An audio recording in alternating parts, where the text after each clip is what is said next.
Comment extraire le texte d'une image ou d'un PDF en Python? C'est ce qu'on va regarder ensemble dans cette vidéo. Si mon contenu vous plaît, vous pouvez le partager sur vos réseaux, mettre un pouce vers le haut à cette vidéo et abonnez-vous à la chaîne si ce n'est pas déjà fait.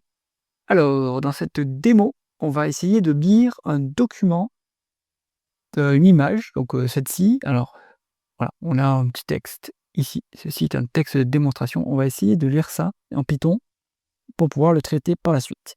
Alors, pour faire ça, vous avez besoin d'un package spécifique qui s'appelle EasyOCR. Donc moi, je l'ai déjà installé. C'est pip install. Hop. Avec ce package, vous allez pouvoir faire l'extraction d'image. Ça marche mieux avec un GPU si vous en avez un. Moi, j'ai pas de GPU puisque c'est un PC portable, donc on peut utiliser aussi son CPU pour faire l'extraction de l'image. Je vais vous faire la démonstration directement en console. En réalité, ici, on va ouvrir un terminal IPython. On va importer la librairie EasyOCR. Hop, elle prend un peu de temps à charger parce qu'elle est un petit peu lourde, donc ça c'est normal. Ensuite, on va configurer ce qui s'appelle un reader. Hop, on va le déclarer en tant que la variable, ça va être reader. On va faire easyocr.reader et on va configurer les langues qui vont être extraites, la langue du texte qui est dans le document. On va simplement mettre français, hop, et on va désactiver le GPU. Si vous avez un GPU, ça sera beaucoup plus rapide. C'est pour ça que d'ailleurs, ils nous mettent ici un warning, donc c'est beaucoup plus rapide avec un GPU évidemment, si vous en avez un. Ensuite, on va récupérer l'emplacement de l'image, on va mettre pass égale, et ici, notre pass, ça va être démo OCR, hop, on a la suggestion, et le texte, il est dans cette image. Donc ça, c'est notre pass, hop, il n'y a pas de parenthèse. Et maintenant, on va pouvoir lire le contenu de cette image. Donc on met result, ça va être notre variable, et on va mettre reader.readText, et on fournit le pass.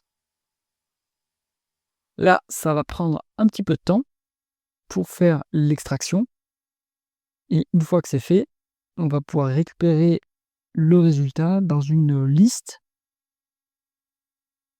Voilà, donc on a récupéré le contenu. Si je fais result comme ça, hop, vous avez en fait plusieurs choses. Donc le contenu de l'image, tout le texte de l'image. Et ici, vous avez ce qui s'appelle les bounding boxes, c'est-à-dire en gros, ce qui permet de décrire l'emplacement du texte qui a été extrait. Nous, ce qui nous intéresse, ça va être uniquement le texte. Alors pour le récupérer, il faut aller récupérer, alors je pense que c'est l'élément 0, c'est ça. Ensuite, il faut aller un peu piocher là-dedans. Donc si on fait peut-être 1 ici, on a le texte. Donc ce texte-là, après, bien, vous pouvez en faire ce que vous voulez, hein. Donc on peut faire texte. On peut, vous pouvez le print. Plus intéressant peut-être, vous pouvez le stocker quelque part. Donc par exemple, votre texte, c'est vous allez faire peut-être une extraction et stocker tout dans une base de données. Donc vous pouvez le mettre dans une base de données, vous pouvez l'écrire dans un fichier CSV, hein. Donc on peut faire with open extracted point .text plutôt. On va mettre un fichier texte, on va mettre ça en write. Et ce qu'on peut faire, c'est texte. On va mettre, il faut mettre ici as file, as f, on va mettre, et on va faire f.write texte. Hop.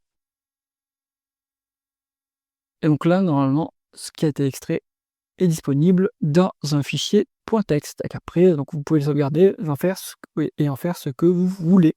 J'espère que cette vidéo vous a intéressé. Si c'est le cas, mettez un pouce vers le haut et pensez à vous abonner à la chaîne. À bientôt.